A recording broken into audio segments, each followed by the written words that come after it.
Hey everyone, welcome back to another video. Today, we're going to give this boring looking PSP a unique Kingdom Hearts look. Also, stay tuned to see how you can have a chance at winning this Game Boy Advance SP with a nice Super Famicom shell.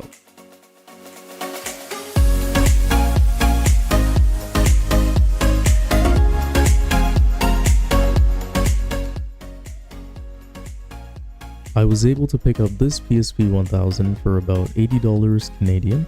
It powers on and it's in great condition with next to no scratches or visual defects. All the buttons are responsive and work great.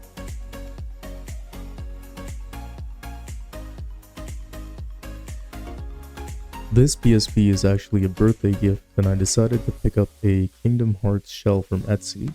I'll leave a link in the description if you want to pick up one yourself. The quality is what you expect from these aftermarket shells. They may have some defects through the injection molding process. Let's go ahead and get started. This is not going to be an in-depth guide, but I'll try my best to explain everything that I'm doing as we go. Let's start by flipping the PSP over and removing the battery cover and the battery.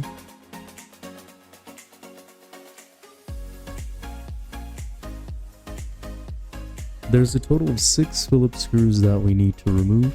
I believe I used a 000 bit, and I'll indicate where each of those screws are.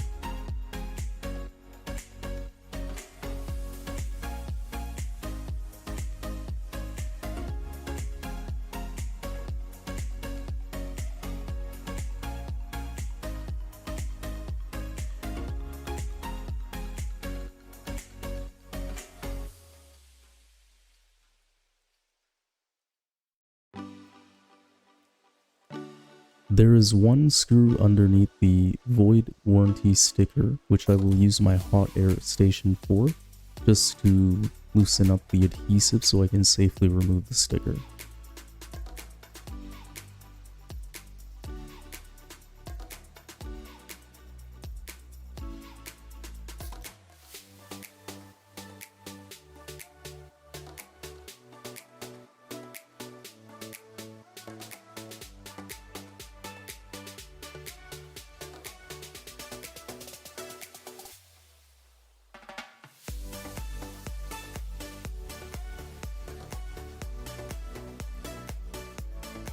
After the low heat has been applied, we can use a pair of tweezers and light pressure to safely remove the sticker.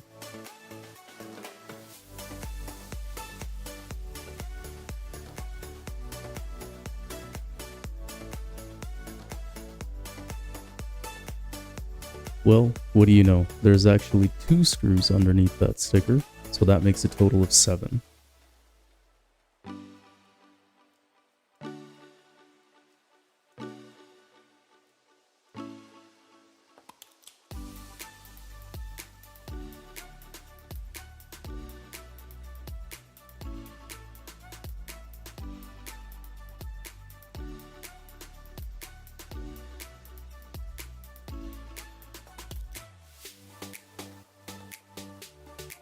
Next, I use a small pry tool just to work around the top shell until I can safely remove it.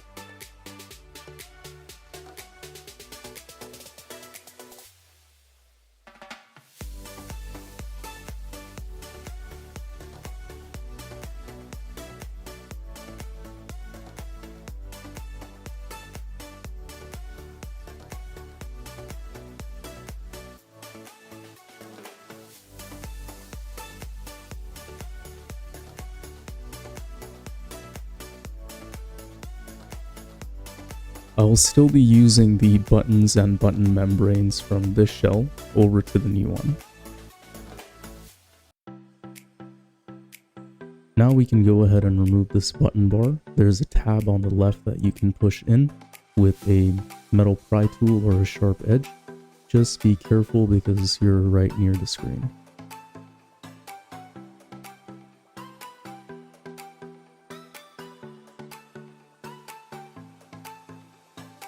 Now you can carefully lift up this tab to release the ribbon cable.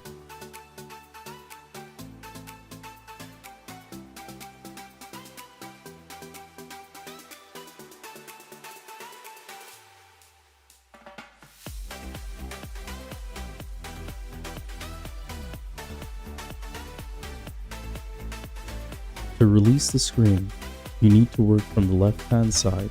There is a notch that you can push in and up to release the screen, and you need to do that on both left-hand corners.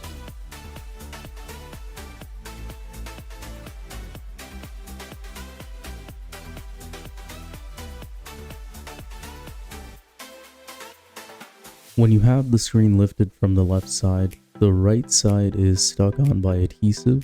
You will need to use light to medium force to remove the screen. Please be careful, you may damage the screen if you use too much force. Then you can lift up the two tabs to release the two ribbon cables and remove the screen.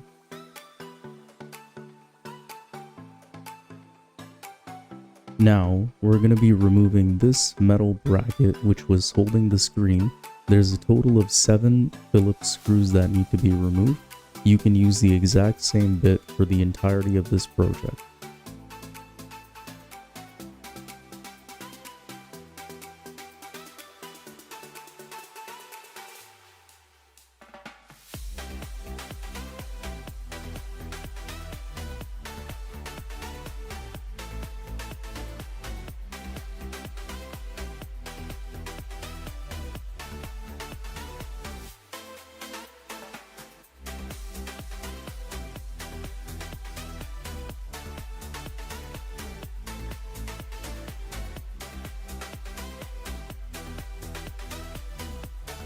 After the screws have been removed, you can go ahead and lift up the metal bracket.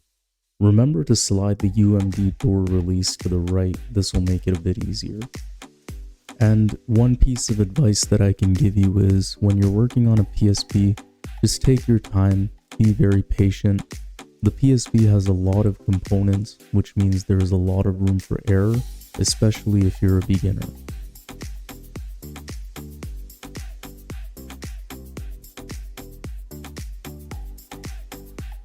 Next, we're going to be working on the right side of the PSP, so that's the charge port, the button board which is held on by 2 tabs, and the respective ribbon cables. The button board is easy to release. There are 2 tabs on the bottom and the top. You can push the tab backwards and lift the board up. We can start by removing this one screw right next to the charge port.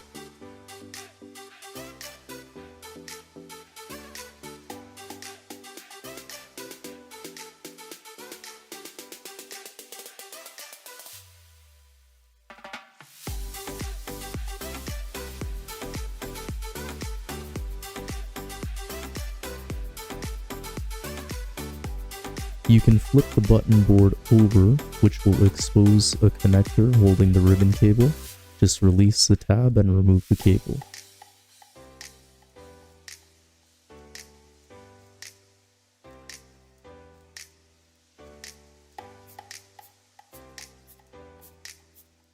This ribbon cable is for the button board and the right trigger. Same thing, just lift the tab up and pull the ribbon cable out.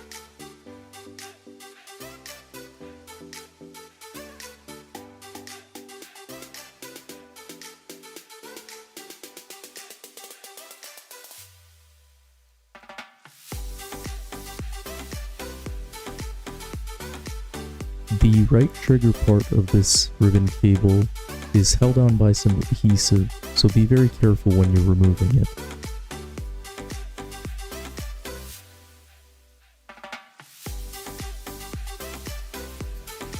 Now we're going to work on the left side of the PSP and remove this button board for the D-pad and the left trigger.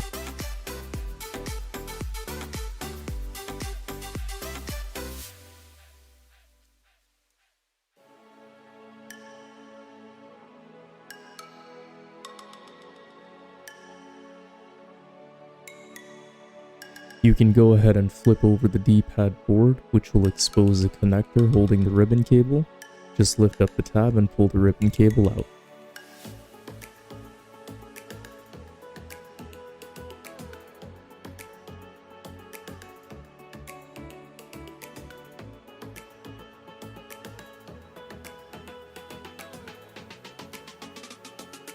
Next, we're going to be looking to remove these 2 connectors for the speakers.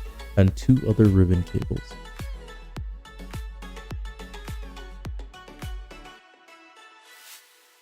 I decided to use a pair of flush cutters for these 2 connectors because my tweezers weren't doing the job. I don't recommend using flush cutters because you can easily damage these connectors. Just try to find a stronger pair of tweezers.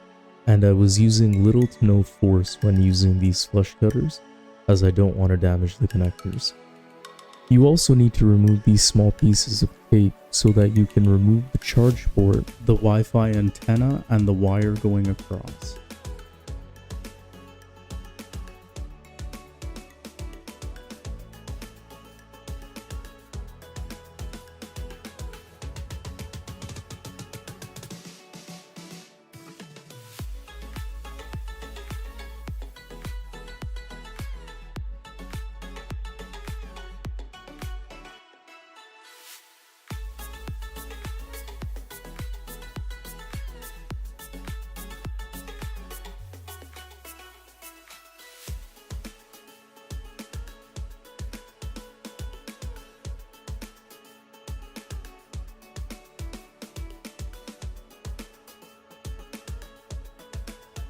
Now we can look to remove the speakers. You just need your tweezers for this one. They're pretty easy to take out.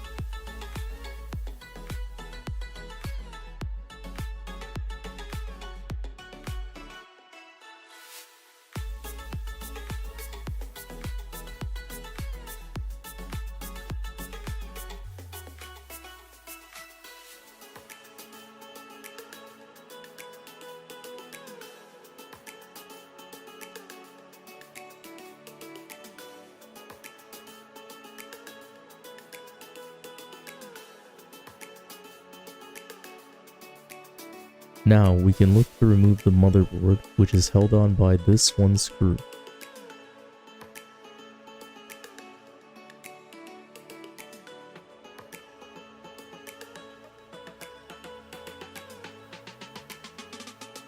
Now you can use some sort of pry tool, get underneath the motherboard and pry upwards gently to release the motherboard.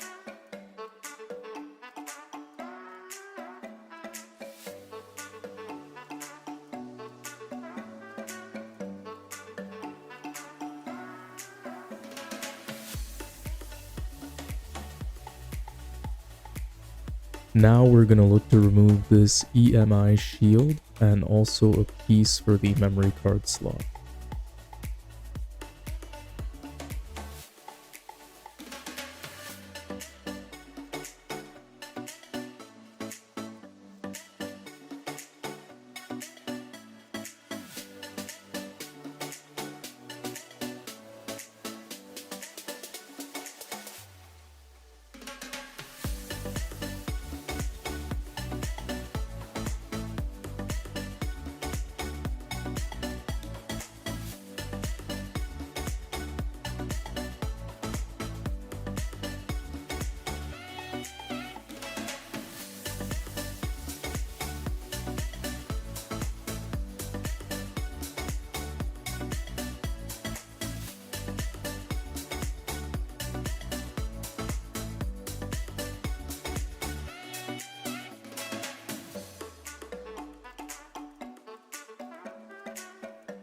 Now we need to remove this board, which is responsible for the Wi-Fi, headphones, and your memory stick.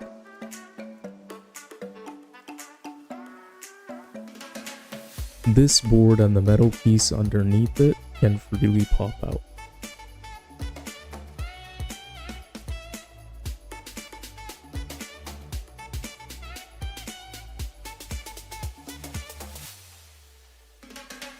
Next, we can remove the one screw holding the memory card slot cover.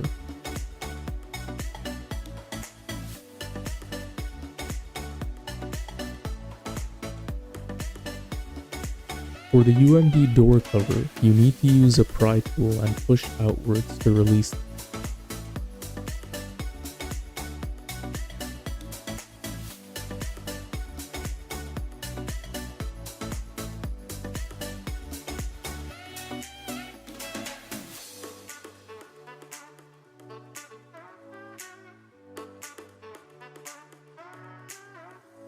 We need to do the same thing for the UMD door. Just use a pry tool and push it out of the notch to release.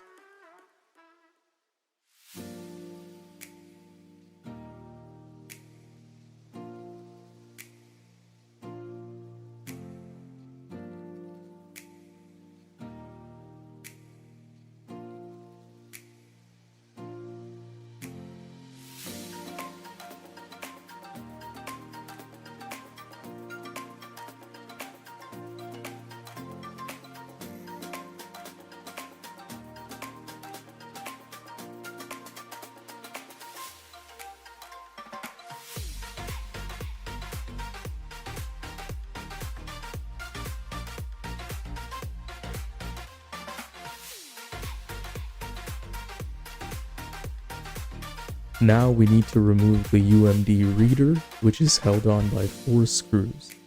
Underneath these screws there are rubber bushings, so make sure you're careful, otherwise you can rip the bushings.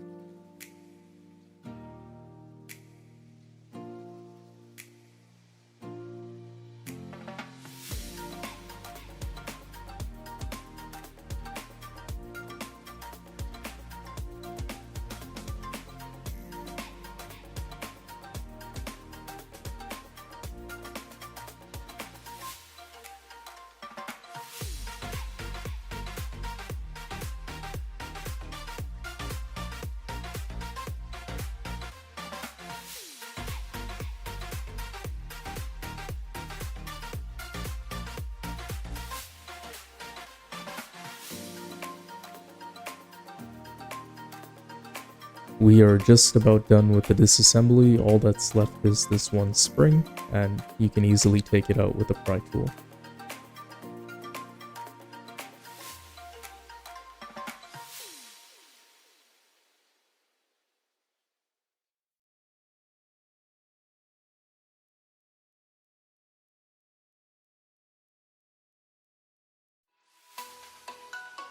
I would also like to remove these trim pieces to use on the aftermarket shell. And after we're done removing these trim pieces, we are officially done with the disassembly.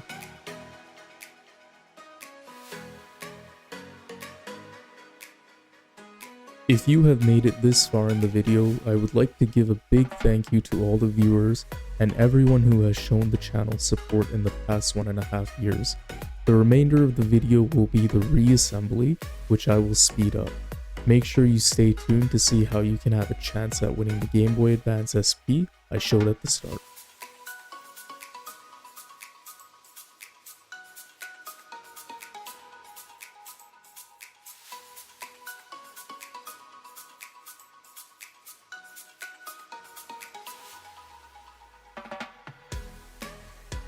Please make sure to hit that like button if you're enjoying this video, and subscribe for more repair and modding videos.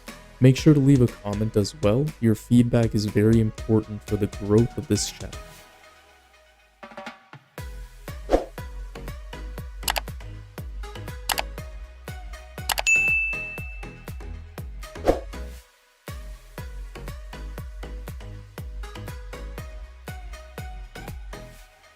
To enter the giveaway for the Game Boy Advance SP, all you have to do is like this video, make sure you're subscribed to our YouTube channel, and follow our Instagram at mrgameandmod.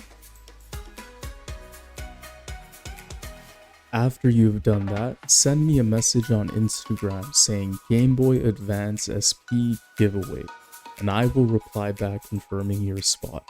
I will accept the first 25 people that meet the requirements.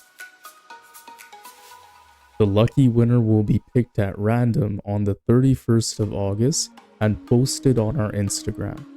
Good luck to everyone, thanks so much for watching, and please enjoy the rest of the video.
Sometimes we're not ourselves. There's no one I can turn